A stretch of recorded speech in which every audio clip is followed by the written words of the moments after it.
ഇപ്രാവശ്യത്തെ കലോത്സവത്തിന്റെ പല വേദികളിലും ഏറ്റവും കൂടുതൽ കണ്ട ഒരു കാഴ്ചയാണ് മൺകൂജയിൽ വെള്ളം വെച്ചിരിക്കുന്നതും അത് ഒരുപാട് പേര് കുടിക്കുന്നതും. അപ്പോൾ ഇതിന്റെ പിന്നിൽ പ്രവർത്തിച്ചത് കേരള ഉറുദു ടീച്ചേഴ്സ് അസോസിയേഷനാണ്. നമുക്ക് അവരോട് ഇതിന്റെ വിശേഷങ്ങളൊന്ന് ചോദിക്കാം. നിങ്ങൾ ഇതിന്റെ ഒരു ഇനിഷ്യേറ്റീവ്സ് എങ്ങനെയാണ് തുടങ്ങിയത്?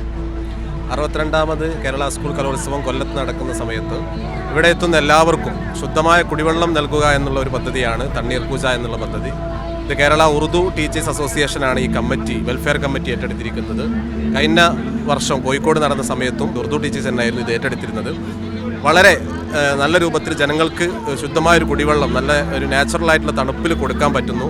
ആളുകൾ അത് എല്ലാവരും അതിനെ ആശ്രയിച്ചുകൊണ്ട് വെള്ളം കുടിക്കാൻ എത്തുന്നു എന്നുള്ളത് കൊണ്ട് തന്നെയാണ് ഈ വർഷവും വളരെ റിസ്ക് എടുത്തുകൊണ്ട് ഇത്തരത്തിലുള്ള ഒരു പദ്ധതി ഇവിടെ നടപ്പിലാക്കുന്നത്. ഇതിനാവശ്യമായിട്ടുള്ള എല്ലാവിധ സ്പോൺസർഷിപ്പും തന്നിരിക്കുന്നത് സൈലം ലേണിംഗ് ആപ്പാണ്.